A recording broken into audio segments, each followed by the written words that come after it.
Silakan duduk Bapak Ibu Saudara sekalian, Shalom. Selamat pagi semuanya, selamat hari Minggu. Senang kita bisa kembali beribadah di rumah Tuhan, bersuka cita dalam hadirat Tuhan. Puji Tuhan. Pada hari ini saya mengajak kita membaca Injil Lukas pasal yang keempat, ayat yang pertama sampai yang ke-13 yang menulis demikian.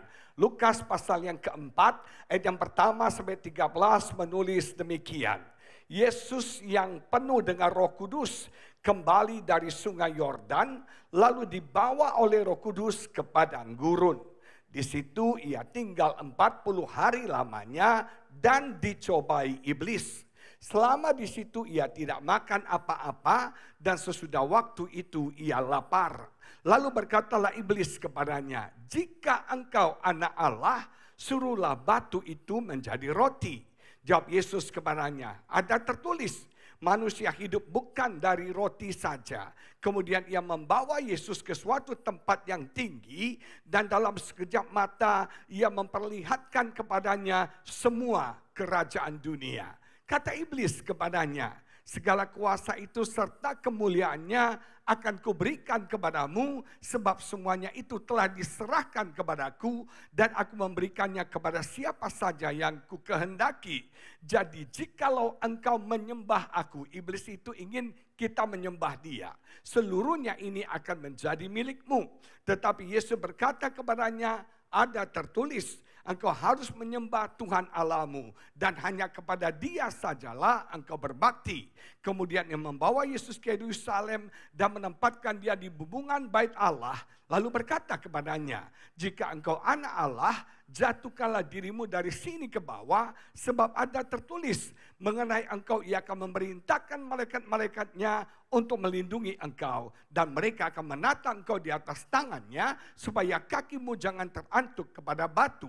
Yesus menjawabnya, katanya, "Ada firman, janganlah engkau mencobai Tuhan Allahmu." Sesudah iblis mengakhiri semua pencobaan itu, ia mundur daripadanya dan menunggu waktu yang baik. Menunggu waktu yang baik. Nah, Bapak Ibu Saudara sekalian, satu hal yang menarik dari ayat yang kita baca ini, dikatakan Yesus yang penuh dengan Roh Kudus kembali dari sungai Yordan lalu dibawa oleh Roh Kudus ke padang gurun. Saudara, kalau hidup kita penuh Roh Kudus, tidak berarti kita bebas dari pengalaman padang gurun. Mungkin hari-hari ini saudara sedang mengalami masa padang gurun dalam hidupmu.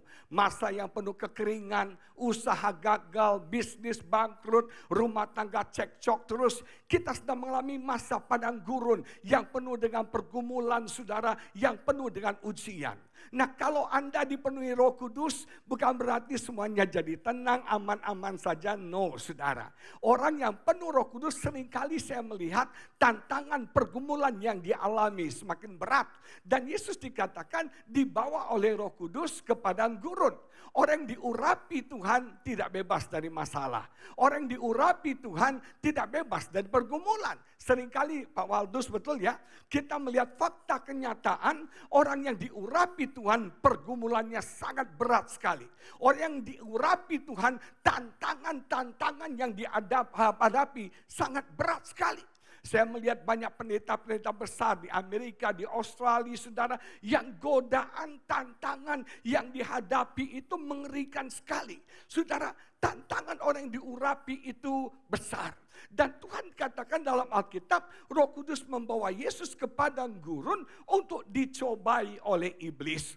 Saudara sekalian, setiap kita, kalau Tuhan izinkan mengalami padang gurun dalam hidup kita, itu cara Tuhan untuk mencobai kita. Ada dua kata pencobaan yang dipakai di Alkitab. Yang pertama kata ujian yang sumbernya berasal dari luar sana. Dari orang yang mungkin mencelakakan kita, dari orang yang berniat jahat sama kita. Atau yang kedua sumbernya itu mungkin dari saudara keadaan yang kita alami. Nah, kata kedua adalah yang namanya pencobaan. Dan pencobaan ini dikerjakan oleh iblis. Saudara perhatikan dalam ayat ini. Iblis dipakai oleh Tuhan untuk menguji Yesus. Tuhan bisa pakai iblis untuk menguji, mencobai setiap kita, saudara sekalian. Amin. Saudara sekalian, kita harus mengalami ujian. Dan di padang gurun adalah masa ujian bagi setiap kita. Pandemi yang barusan kita lalui merupakan ujian Tuhan, pencobaan Tuhan bagi setiap kita. Sebagai orang percaya, kita harus diuji. Kita harus diuji oleh Tuhan. Saudara, mungkin Tuhan sedang menguji kasih kita kepada Tuhan. Bicara tentang kasih gampang. Mungkin kau berkata, I love you Lord, and I lift my voice. Aku mengasihi Engkau, Yesus. Dari surga Tuhan bilang, gombal lu saudara. Nah, jemaat yang diberkati, kita bilang kita mengasihi Tuhan gampang. Tapi Tuhan harus uji dong cinta Anda.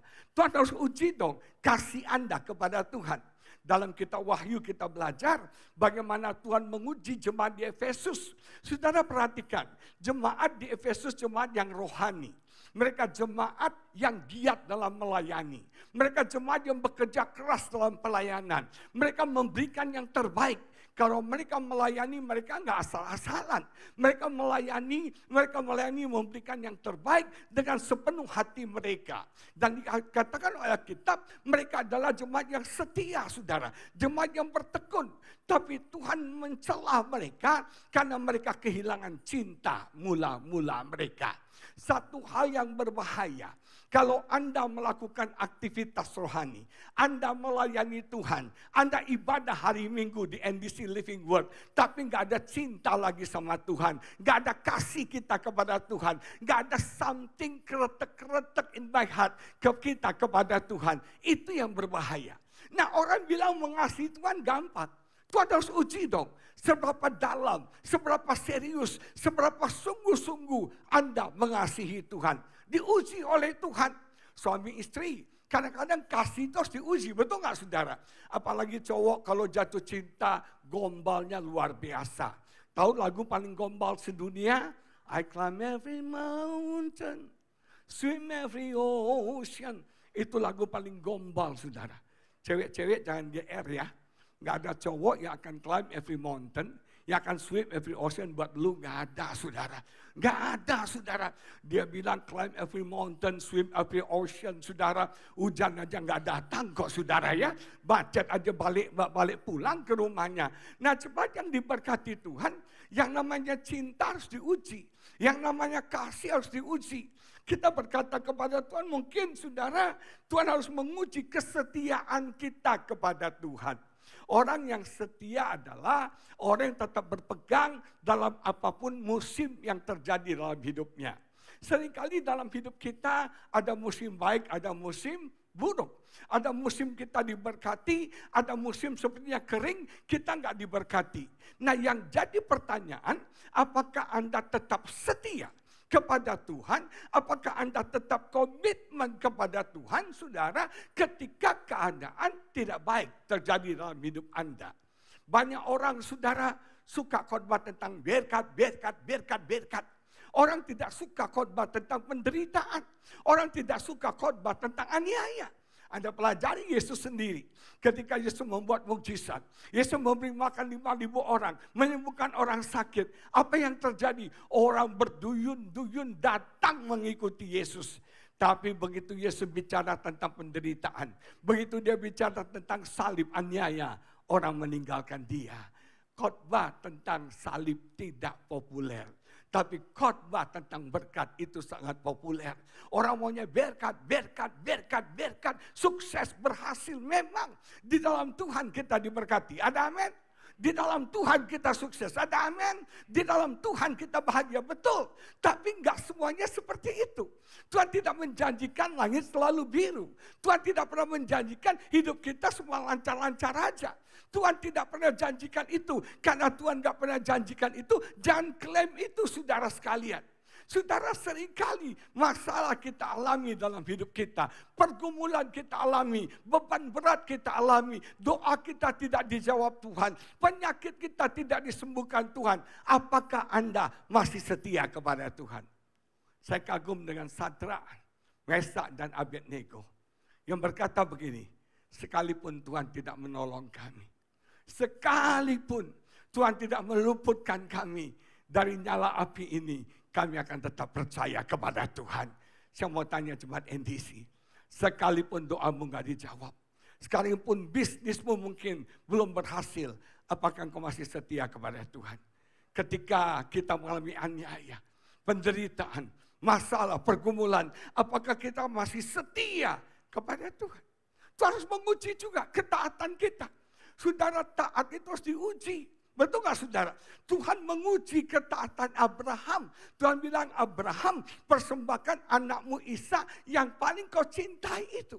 Diuji ketaatan Abraham. Saudara bayangkan, kalau Abraham itu diminta mungkin uangnya, tidak ada masalah. Kalau diminta mungkin saudara hal yang lain, mungkin tidak ada masalah. Tapi ini anak yang paling dia sayang. Anak yang paling dicintai. Anak satu-satunya yang merupakan mukjizat Tuhan dalam hidupnya. Tuhan minta. Abraham berkata begini, ya Tuhanku. Dalam bahasa aslinya, hineni. Yang artinya aku ini budakmu. Aku ini hambamu. Jadilah padaku seperti yang kau inginkan. Kalau kau minta Ishak, aku akan persembahkan Ishak. Ini ketaatan yang absolut. Ini ketaatan yang unconditional. Ada yang punya anak remaja sini? Yang punya anak remaja? Saudara yang punya anak remaja, coba sekarang. Anak kita suruh melakukan sesuatu. Anak kita perintahkan melakukan sesuatu, saudara. Kita perintahkan anak kita melakukan sesuatu. Selalu ada perdebatan. Selalu ada pertanyaan. Mengapa saya? Bagaimana? How? What? Kapan? Betul gak saudara? Selalu ada pertanyaannya.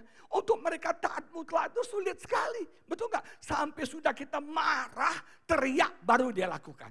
Siapa yang alami hal yang sama? Saudara, itu kita anak sekarang untuk taat itu susah banget. Memberontak, rebel. Kita punya ponakan saudara. Itu kalau mamanya ngomong, itu selalu dibantah. Walaupun yang dibantah itu salah saudara. Yang dibantah itu salah. Tapi sok tahu dia bantah. Nah untuk taat itu gak gampang. Apalagi ketika Tuhan menguji yang paling berharga. Yang paling bernilai. Yang paling berarti dalam hidup Anda. Anda mau taat gak sama Tuhan? Nah Tuhan harus mengizinkan kita mengalami padang gurun. Untuk menguji iman kita juga. Iman kita harus diuji. Apakah imanmu itu iman asli? Apakah imanmu iman KW?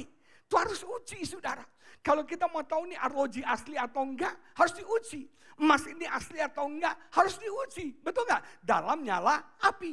Nah Tuhan menguji iman kita di padang gurun yang mungkin sedang kita lalui. Apakah imanmu iman dangkal? Apakah imanmu iman yang situasional? Apakah imanmu iman yang sungguh-sungguh kepada Tuhan? Padang gurun adalah ujian Tuhan bagi setiap kita. Lihat kiri kananmu bilang, diuji Tuhan. Diuji Tuhan. Diuji Tuhan. Nah Alkitab berkata saudara sekalian, sebelum Yesus memulai pelayanannya, dia diuji oleh iblis. Dia diuji oleh iblis. Tuhan mengizinkan Yesus bertemu dengan iblis untuk diuji oleh iblis. Nah kita mau lihat pencobaan iblis itu ada beberapa hal yang kita perlu catat.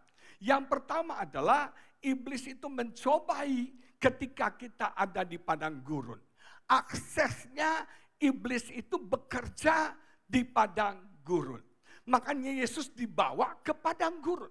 Dan di situ ada siapa? Iblis. Mari kita baca Injil Lukas pasal yang ke-11 ayat 24 menulis demikian. Injil Lukas 11 ayat 24. Apabila roh jahat keluar dari manusia, ia pun mengembara ke tempat-tempat yang tandus, yang kering, ke padang gurun mencari perhentian. Iblis itu suka di tempat kering. Iblis itu bekerja di tempat kering. Nah saudara sekalian perhatikan, ketika engkau mengizinkan kekeringan terjadi dalam hidupmu, apakah itu secara spiritual? Banyak orang yang rohaninya kering, gak ada gairah lagi. Gak ada semangat lagi, gak ada sukacita lagi. Kalau orang rohaninya kering ya ngomel, komplain, gak ada syukur lagi. Saudara marah-marah, kenapa? Rohaninya kering. Kalau Anda mengizinkan jiwa Anda kering. Sekarang ini saudara, banyak orang yang emosinya kering. Gak usah tertawa, senyum aja sulit sekali. Contohnya kiri kanan saudara. Gak usah ketawa, sekarang senyum aja susah sekali. Kenapa? Jiwa kita kering. emosi kita kering, perasaan kita kering. Dan saudara, juga kalau kita mengizinkan tubuh kita kering, maka ada banyak penyakit yang akan muncul. Kekeringan menjadi akses bagi iblis bekerja dalam hidup kita. Dia bisa merusak rumah tangga Anda. Saya punya teman saudara yang tadinya suami istri baik-baik saja. Oke-oke saja. Kemana-mana berdua. Tiba-tiba tanpa konflik yang besar. Tanpa ribut yang besar. Itu sekarang bisa ranjang saudara. Memang mereka tidak bercerai. Belum bercerai. Tapi sudah bisa ranjang. Hanya bicara kapan perlunya saja. Waktu saya tanya kepada si suami, kenapa keadaan rumah tangga kamu jadi begini? Pada awalnya sederhana sekali. Tak bisa melihat kenapa rumah tangga ini bermasalah. Karena mereka sedang mengalami kekeringan. Kalau pernikahan Anda begitu-begitu saja. Pernikahan Anda menjadi sesuatu yang membosankan. Maka kita akan menjadi akses bagi iblis untuk merusak rumah tangga kita. Saudara, yang paling penting dalam rumah tangga bukan masa up. Bukan masa kita naik. Ketika kita diberkati, suami istri happy. Betul nggak? Kita liburan ke Eropa, kita jalan-jalan ke Australia, tiket mahal ke Singapura pun masa bodoh. Yang penting kita bisa happy sama anak istri kita. Ketika kita down, ketika bisnis kita gagal mungkin, yang mendukung kita keluarga kita. Yang mengasihi kita keluarga kita. Tapi yang menjadi ujian dalam rumah tangga adalah ketika semuanya tawar aja. Ketika semuanya datar aja. Saudara, saya mau tanya. Dalam rumah tangga bisa mengalami masa itu enggak? Saya pernah mengalami masa itu. Dulu waktu baru-baru menikah, masa honeymoon, semuanya aduh indah banget. What a wonderful world, itu masa honeymoon. Betul enggak? Ngomongnya sayang, I love you baby, you are my everything. Engkau tangkuban perahuku, engkau lombokku, labuan bajoku. Pokoknya semua rayuan disampaikan, betul enggak? Tapi begitu sekarang sudah sekian tahun, tawar. Istri saya satu hari protes. Dulu kalau kami baru menikah, setiap hari saya cium dia, saya bilang I love you, saudara. Dulu, sekarang suka lupa, jarang dia komplain. Dulu I love you, I love you, I love you, cium, cium, cium, cium. Sekarang mana? Kenapa? Rumah tangga jadi tawar. Betul nggak? Rumah tangga jadi tawar, jadi hal yang biasa-biasa aja, jadi hal yang rutinitas, dan itu menjadi akses bagi iblis untuk merusak rumah tangga Anda. Dulu waktu kita pacaran, naik motor ke puncak hanya demi makan sate kambing. Kayak sate kambing gak ada di Jakarta aja, betul nggak? Kayaknya sate kambing di puncak itu paling enak, naik motor, ngepot, ngebut, saudara berdua, seneng banget hanya demi makan sate kambing. Tapi sekarang yang seperti itu hilang. Dulu sama istri gandeng tangan, betul nggak? Gandeng tangan, pelukan, aduh rasanya gandeng tangan. Sekarang nggak ada lagi gandeng tangan. Istri bilang, Pak pegang aku lah, pegang, jalan sendiri kau, masa aku pegang kau kayak anak-anak kau, betul nggak? Dulu rasanya pengen dekat terus. Kalau si Koko ada dekat dia, nyep rasanya, damai rasanya, kok sini dekat kok, sini peluk kok. Sekarang sudah menikah, Kokonya datang mendekat mau peluk, sana, panas tahu, resek nih laki ya, gatel nih laki ya. Di sini sih nggak ada seperti itu ya, nggak ada bedanya. Kenapa? Rumah tangga kita tawar, rumah tangga kita rutinitas, rumah tangga kita biasa-biasa aja. Dan perhatikan, itu akses bagi iblis untuk masuk dan mengusak rumah tangga Anda. Kenapa? Rumah tangga harus kering. Dan kekeringan menjadi akses iblis masuk dalam hidup Anda. Kekeringan bisa merusak ekonomi Anda. Kekeringan bisa merusak finance Anda. Saudara, orang kalau bisnis kering, itu gak ada hati untuk bisnis. Gak ada hati untuk bisnis. Apalagi yang berbahaya kalau dalam pelayanan kita mengalami kekeringan. Saya itu pernah mengalami kekeringan dalam pelayanan saya. Khotbah, jadi rutinitas, jadi hafalan Pak, Bu, jadi hafalan.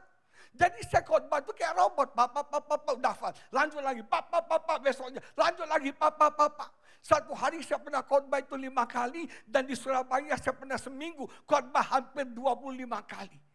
Kayak robot setiap hari khotbah. Dan satu hari saya khotbah, kering banget. Seperti robot, seperti hafalan. Sampai di hotel saya nangis.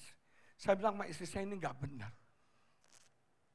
Kalau pelayanan kering, bukan cuma orang gak diberkati. Kita juga gak diberkati, saudara. Betul gak?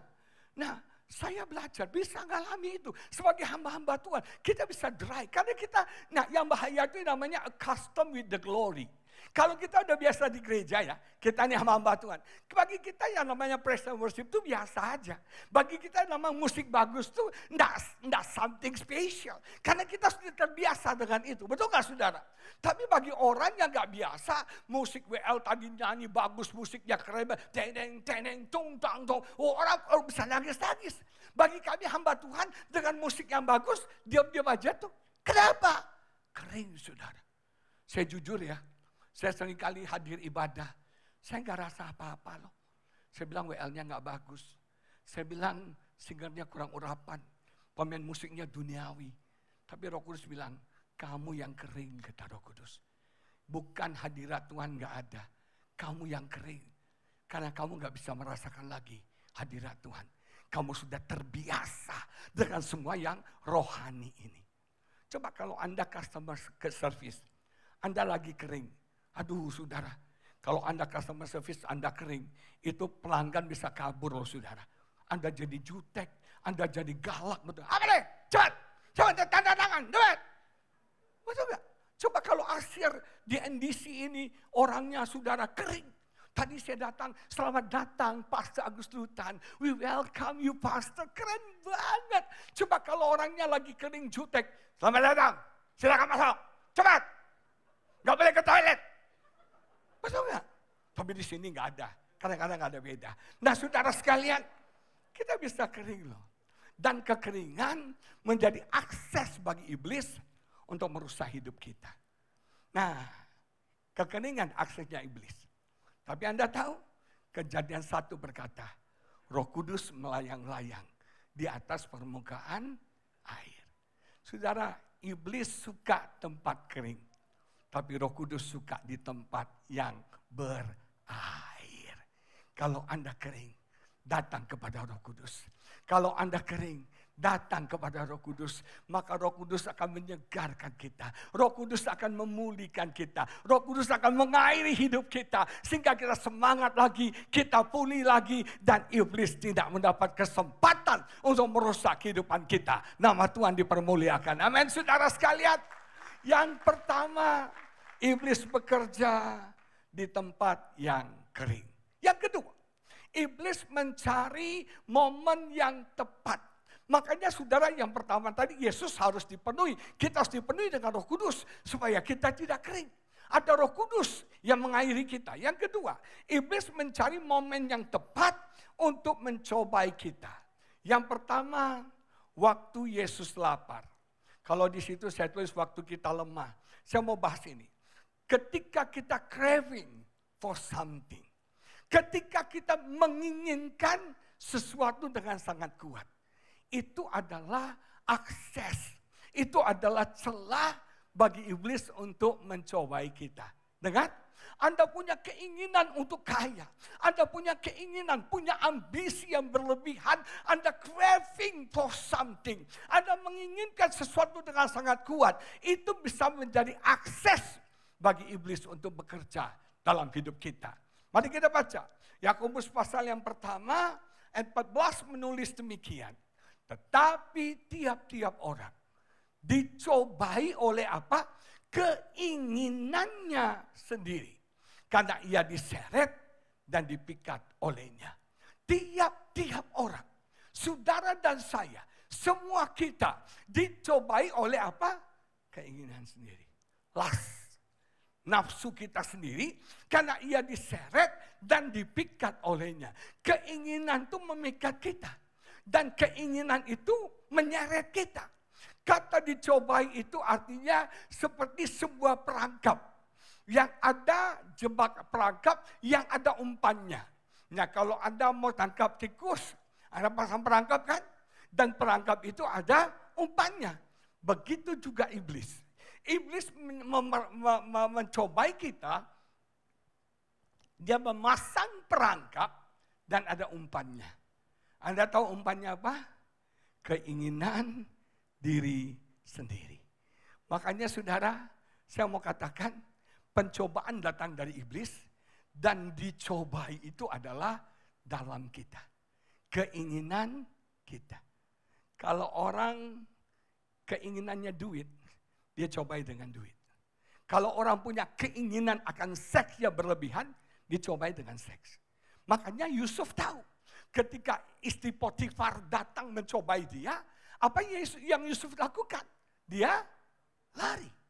Lari mendekat, lari menjauh, atau lari di tempat. Betul kan? Lari kan? Lari mendekat, lari di tempat, lari menjauh. Dia lari menjauh, kenapa saudara sekalian? Dia berkata no kepada keinginan. Saudara, kita ini laki-laki lah. Bapak-bapak, amin. Bapak-bapak yang hadir. Kalau bapak-bapak dicobai cewek cantik, harum, jatuh gak sih? Oh, bapak sana jatuh loh. Dengan tegas dan mantap dia berkata, jatuh. Jatuh, laki-laki itu lemah. Jangan merasa kuat, saudara. Tapi sekarang laki-laki masalahnya digodanya bukan oleh cewek aja. Tapi digoda oleh cowok juga, saudara sekalian. Makanya dulu kalau saya pelayanan keluar kota, dulu nih ya, kalau saya pelayanan keluar kota, saya suka kalau ke Jawa itu kan tukang pijatnya jago-jago. Saya tinggal di Alam Sutra. Jadi cari tukang pijat itu dulu susah banget. Yang pas, yang cocok. Nah di Jawa itu banyak. Jadi saya kalau berangkat sendirian, saya suka minta dari gereja kirim tukang pijat. Kemudian saya berpikir ya, kalau tukang pijatnya wanita gak pantas juga. Pendeta berduaan di kamar dengan mbak-mbak kan gak pantas. Orang berpraduga pasti selingkuh, betul gak ya? Tiba-tiba ada perempuan keluar dari kamar hotel kita, orang tahu, wih bisa viral itu saudara ya. Nah kalau cowok keluar juga masalah juga nanti, betul gak? Karena sekarang banyak yang sukanya cowok sama cowok. Nah cuman yang diberkati Tuhan, keinginan kita, ingat ya, kebutuhan fisik bisa dipuaskan secara fisik. Kalau Anda lapar, cara memuaskan lapar apa? Makan, jangan berdoa, gak solusi. Betul gak saudara? Anda lapar, terus Anda menyembah Tuhan, oh gue percaya, ya tetap lapar. Betul gak? Kalau Anda lapar, solusinya adalah makan. Kebutuhan fisik dipenuhi secara fisik, kebutuhan rohani pun harus dipenuhi secara rohani. Anda tahu kebutuhan rohani kita apa? Menyembah Tuhan. Beribadah kepada Tuhan. Bersekutu dengan Tuhan. Itu kebutuhan rohani kita. Nah yang berbahaya adalah ketika kita mencari pemuasan kebutuhan rohani kita secara fisik. Betul nggak? Kalau Anda ingin memuaskan kebutuhan rohani Anda dan Anda mencarinya secara fisik, Anda mencarinya secara jiwa, maka Anda tidak akan terpuaskan, Anda malah akan addicted, Anda malah akan terikat. Kenapa orang bisa terikat kerja? Kenapa? Karena dia pikir kerja bisa memuaskan rohnya. Wanita Samaria yang punya 5 suami, dan sekarang kumpul kebo dengan cowok berondong. Betul nggak? Dia 5 suami, sekarang kumpul kebo dengan cowok berondong. Dia pikir laki-laki A, B, C, D, E, F bisa memuaskan rohnya. Tidak bisa. Anda cari makanan paling enak sedunia pun, itu tidak bisa memuaskan roh Anda. Anda cari orang paling baik sedunia pun, tidak akan bisa memuaskan roh Anda. Kenapa kita bisa terikat sama sesuatu benda? Kenapa kita bisa diposes, terikat dengan seseorang? Karena Anda pikir orang itu bisa memuaskan roh Anda. Tapi ketika wanita Samaria itu berjumpa dengan Yesus, Yesus katakan, aku adalah air hidup. Kalau kamu minum air hidup itu, kamu tidak akan haus lagi. Yang bisa memuaskan kebutuhan roh kita, hanyalah siapa saudara? Yesus. Hanyalah Yesus. Craving for Jesus. Haus akan Yesus. Lapar akan Yesus. Inginkan Yesus. Jangan Starbucks. Saya punya teman sampai itu kecanduan kopi. satu hari bisa minum kopi 5-6 gelas saudara. Kecanduan kopi karena dia pikir kopi bisa memuaskan dahaga rohnya. Tak bisa.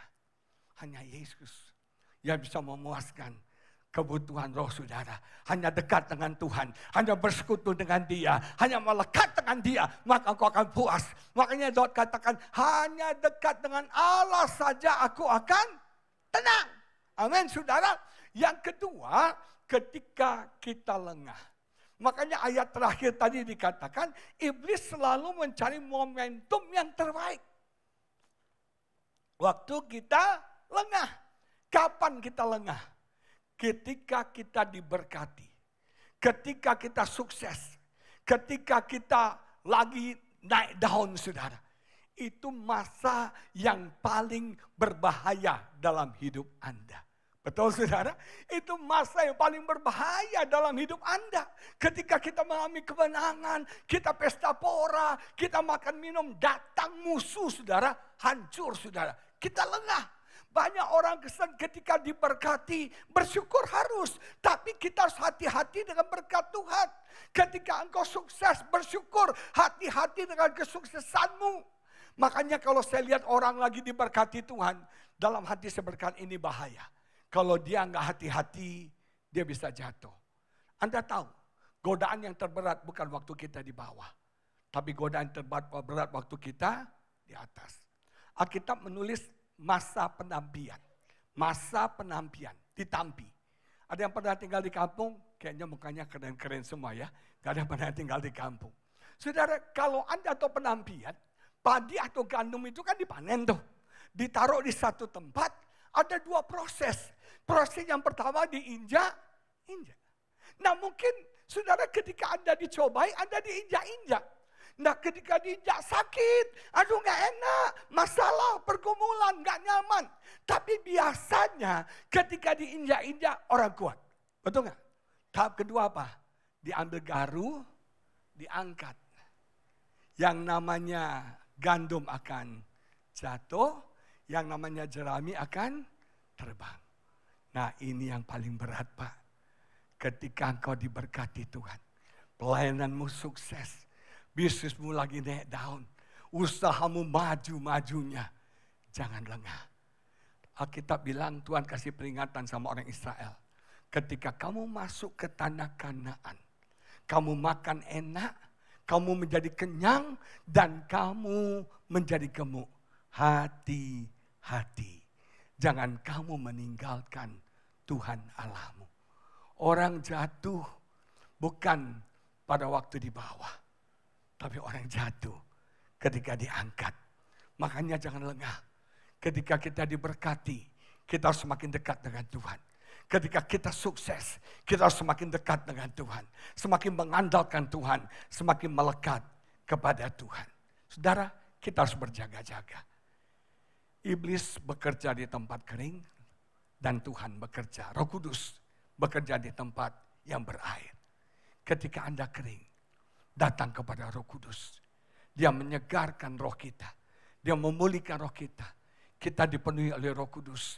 Maka kita akan semangat lagi. Kita akan menyala-nyala lagi. Kita akan on fire lagi. Saudara, jangan lengah. Dan jangan izinkan keinginan kita menjadi perangkap yang menjatuhkan dan menghancurkan hidup kita.